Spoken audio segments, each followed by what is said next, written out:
She said she's very... Andrew Rain has been asked no end of questions about this. She's answered them all. She said she's very happy to answer any further questions from the police or from any of the authorities. I don't need to see the legal advice. My team has seen it. But I will say this, that on the day that the A&E figures, people waiting more than 24 hours in A&E, we now know that they're 10 times as high as they were 5 years ago. The idea that the Tories want to be focusing on what Andrea Rayner, how much time she spent with her ex-husband 10 years ago, I can tell you here, at this hospital, nobody is interested in that. They're very, very interested in what are you going to do about the A&E problem. Starmer in shock. Arson suspects name mastermind behind Keir Starmer's life-threatening incident.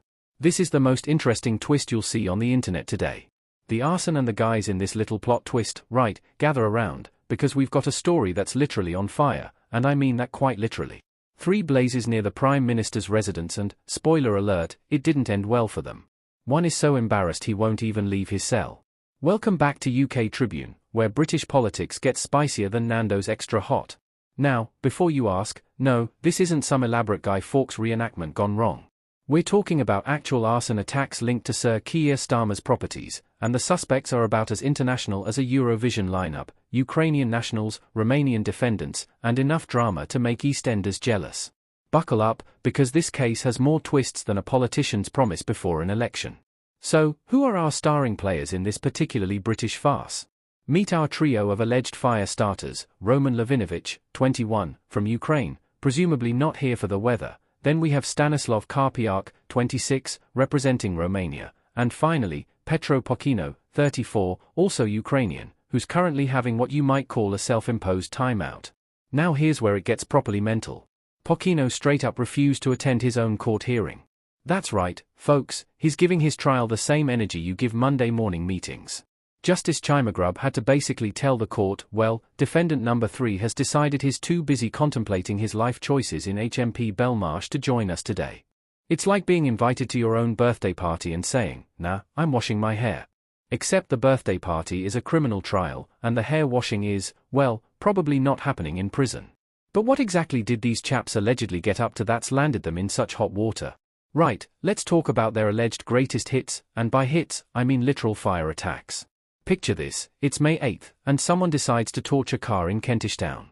Not just any street, the very street where our PM used to live before he upgraded to that rather famous black door at number 10. 4 days later, on May 11th, there's another fire at a converted flat in Nislington, and then for the grand finale, on May 12th, they allegedly targeted Starmer's actual former home in the early hours of the morning. Now, I don't know about you, but if I wanted to send someone a message, I'd probably start with a strongly worded email, maybe a passive-aggressive WhatsApp. But these lads allegedly thought, you know what? Let's go full Viking raid on this situation. The timing is particularly brilliant, and by brilliant, I mean absolutely mental. It's like they looked at the calendar and thought, right, spring's here, flowers are blooming, let's commit some serious crimes. The whole spree allegedly happened between April 17th and May 13th, which, coincidentally, is about the same amount of time it takes most people to assemble an IKEA wardrobe. But here's where the legal machinery really starts grinding. Now, let's talk about their day in court, or rather, the day avoiding court in one case. Picture the Old Bailey on a Friday, one of Britain's most prestigious courts, steeped in centuries of legal tradition. Our dynamic duo, Levinovich and Karpiak, appeared via video link from HMP Belmarsh, like they were joining a particularly grim Zoom call.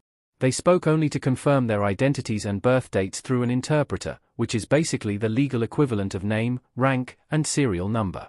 Meanwhile, Pochino is having his own private rebellion back in his cell, presumably staring at the walls and contemplating whether his life choices have been optimal. It's like that friend who agrees to come to your party and then texts you 5 minutes before saying they're feeling a bit peaky. The charges are no joke, though. They're facing 3 counts of arson with intent to endanger life. That's not accidentally leaving the oven on territory, that's properly trying to cause serious harm level stuff. Levinovich and Pochino are looking at conspiracy charges, which sounds less dramatic but basically means we planned this together, and that makes it worse. And if you think this timeline feels slow, wait until you hear when they're actually going to trial. Brace yourself for some proper British justice timing, folks. Their next appearance is October 17th for a plea and trial preparation hearing. The actual trial? April 27th, 2026. That's right, 2026. By the time this case gets to trial, we might have had another general election, Starmer might have a completely different haircut, and these defendants will have had nearly 2 years to perfect their "I was just holding it for a friend" defense. It's quintessentially British, isn't it? We can deliver a takeaway in 20 minutes, but justice takes longer than a university degree.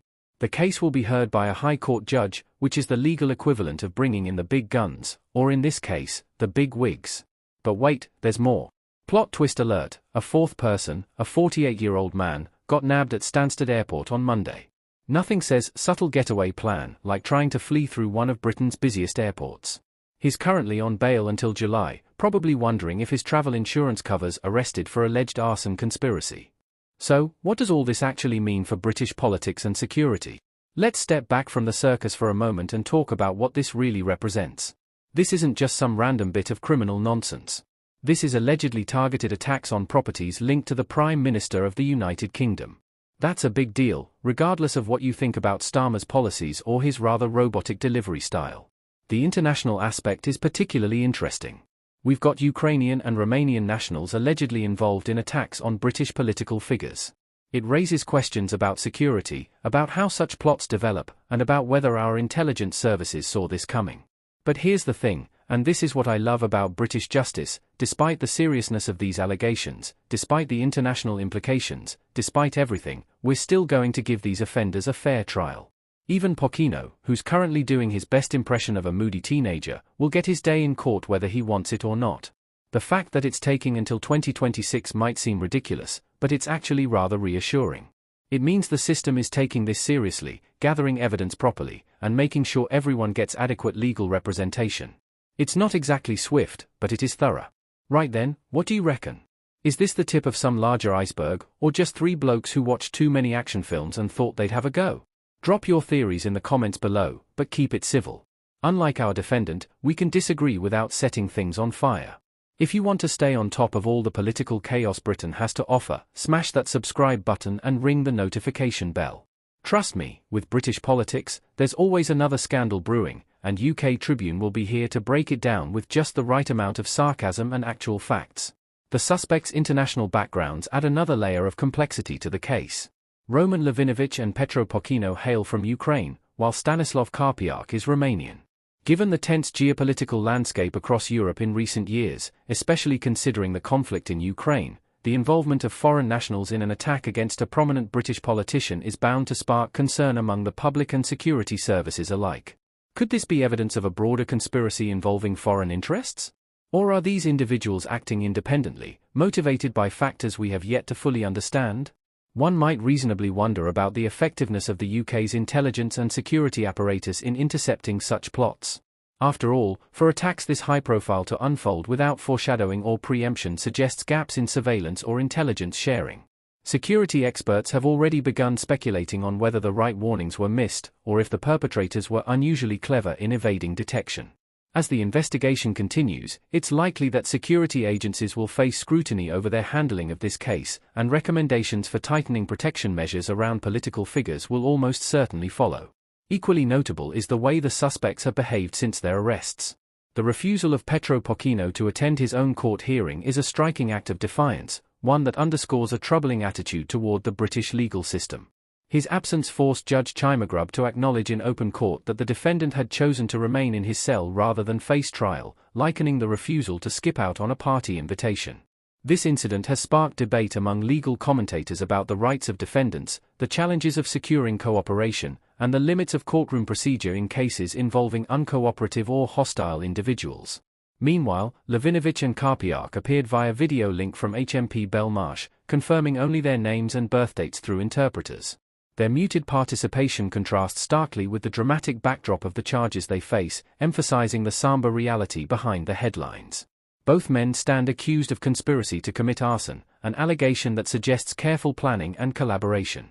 The law treats conspiracy as a particularly grave offense because it reveals intent and coordination, amplifying the potential threat posed by the individual acts themselves.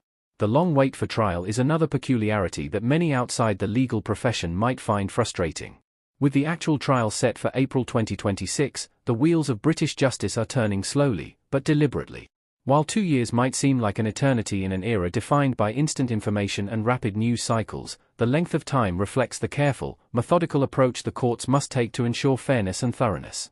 Gathering sufficient evidence, verifying witness testimonies, and preparing complex legal arguments, especially in a case with international suspects and serious charges, takes time. The UK legal system, despite its imperfections, strives to avoid miscarriages of justice, and that commitment often requires patience. The additional arrest of a fourth suspect at Stansted Airport adds further intrigue. Attempting to flee the country amidst a high-profile investigation is a dramatic move that inevitably fuels speculation about the wider network of involvement. Who is this 48-year-old man? What role did he allegedly play in the conspiracy? Will further arrests follow? As law enforcement agencies continue their inquiries, the British public is left wondering just how deep this rabbit hole goes. Beyond the immediate drama, these events highlight broader issues facing British democracy today. Political violence and intimidation are not new, but attempts on the lives or safety of elected officials strike at the heart of democratic principles. The idea that someone might resort to arson as a means of political expression, or worse, to silence or intimidate, raises fundamental questions about the health of the political discourse in the UK. It also raises questions about the personal security of political figures. For years, the public has seen the Prime Minister and other senior politicians shielded by security details, barricades, and surveillance. Yet, these incidents demonstrate that such measures are never foolproof. They remind us that even in a stable democracy, the threat of politically motivated violence remains real. This may prompt renewed calls for reviewing security protocols and increasing resources dedicated to protecting those in public service. Public reactions have been mixed. Some have expressed shock and dismay at the brazenness of the attacks, seeing them as an alarming sign of rising extremism and political hostility. Others have questioned whether the suspects' motivations are as politically driven as alleged, suggesting that criminality and personal grievances might play a larger role. The presence of foreign nationals has also stirred debate about immigration, national security, and the complexities of integrating diverse populations while maintaining public safety.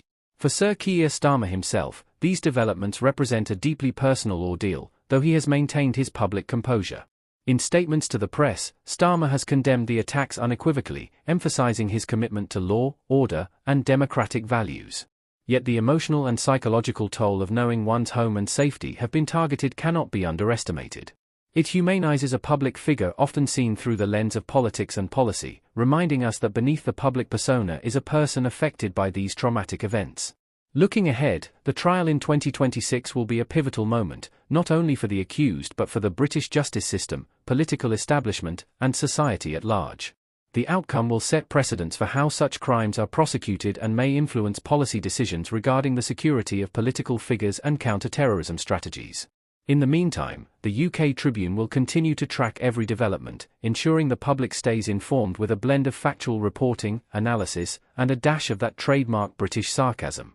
Because in the world of British politics, where scandals and intrigue often lurk just beneath the surface, it pays to keep a close eye on the story, and this one is still very much ablaze. The case against these individuals is far from straightforward, and as the investigation unfolds, it becomes clear just how complicated the intersection between politics, crime, and international relations can be. Sir Keir Starmer, a man whose career was built on law and justice, now finds himself at the center of a storm that touches on all those themes. His rise from Director of Public Prosecutions to the helm of the Labour Party was marked by a steady, measured approach to complex legal and political challenges. Now, the alleged attacks against his properties thrust him into a very different kind of spotlight, one that no politician ever wishes to endure. Levinovich and Karpiak's quiet compliance, appearing remotely via video link and confirming only the bare minimum of details, contrasts with Pochettino's stance. This split in the defendants' approaches might indicate differing legal strategies or personal responses to the gravity of the charges.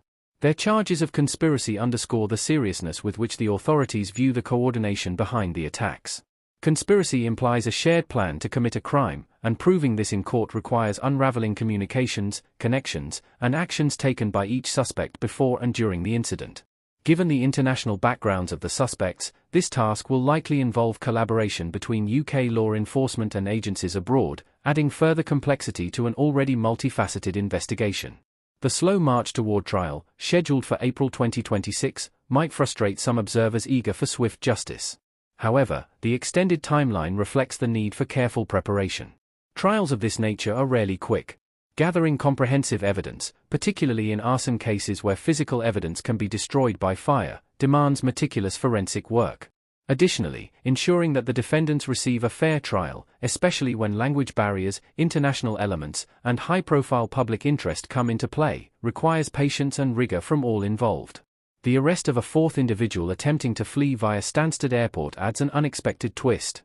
Attempting to escape amidst an ongoing investigation into serious crime suggests consciousness of guilt or, at least, an awareness of the severity of the situation. The fact that this man was granted bail until July raises eyebrows about the balancing act courts face between ensuring public safety and respecting individual rights pending trial. Whether this arrest signals a wider network or further conspirators remains to be uncovered as the investigation progresses. From a broader perspective, this saga underscores how political figures remain vulnerable to threats that extend beyond rhetoric and media battles. In an era where political polarization often reaches fever pitch, the line between ideological disagreement and violent action can sometimes blur dangerously. The UK's political culture, generally known for its civility and adherence to democratic norms, is being tested in a new way. Protecting politicians from threats is not merely about physical security but also about preserving the integrity of democratic dialogue. Public reaction to the news has ranged from outrage to disbelief. Social media platforms have seen waves of commentary, with some users expressing fear that political violence is escalating in the UK, while others speculate about conspiracy theories or question the validity of the charges. Such reactions are understandable in a media landscape saturated with sensationalism and misinformation. Responsible journalism, like that practiced by UK Tribune, is vital in cutting through the noise and providing clear, fact-based updates as the story develops. Sir Keir Starmer himself has remained publicly composed, issuing statements condemning the attacks and reaffirming his commitment to serving the country. His calm response serves to steady nerves at a time when emotions are running high. Yet behind the public facade lies the undeniable reality that attempts to disrupt his life in such a personal and threatening way carry a profound impact. Politicians often speak of resilience in the face of adversity, but incidents like these are stark reminders of the human vulnerabilities that underlie public life. As the months and years ahead unfold, the case will continue to attract attention, not only because of the shocking nature of the alleged crimes but also due to its implications for the future of political security in Britain. Will this incident lead to tightened protections around political figures? Will intelligence agencies recalibrate their approaches to domestic threats? Might legislation evolve to address the growing complexity of politically motivated crimes? These are the questions that policymakers and security experts will grapple with in the wake of the case. The legal proceedings themselves will also serve as a test of the UK justice system's capacity to handle high-profile, politically sensitive cases involving international defendants. Ensuring transparency, fairness, and efficiency will be crucial to maintaining public trust. In the meantime, the public is left with a mixture of curiosity, concern, and cautious hope that justice will be served. The arson attacks have exposed vulnerabilities but also highlighted the resilience of British democratic institutions. No matter how complicated or politically charged the case becomes, it remains a testament to the rule of law that these matters are adjudicated through legal channels, not by vigilante action or unchecked violence. One can only hope that by the time April 2026 arrives, the facts will have been fully established, the defendants held accountable if found guilty, and measures put in place to prevent such dangerous incidents from recurring. For now, the story burns on, a reminder that in politics, as in life, the flames of conflict can sometimes flare unpredictably, and it is the steady hand of justice that must eventually bring them under control. As the investigation deepens, the question on many minds is, what drove these suspects to allegedly target Sir Keir Starmer's properties in such a dangerous and reckless manner? Motives in cases like this are often complex and layered, ranging from personal grievances to ideological extremism or even manipulation by external forces. Some analysts speculate that the suspects might have been driven by radical political beliefs, possibly linked to discontent over UK policies, immigration, or foreign affairs, especially given the Ukrainian and Romanian backgrounds of the accused.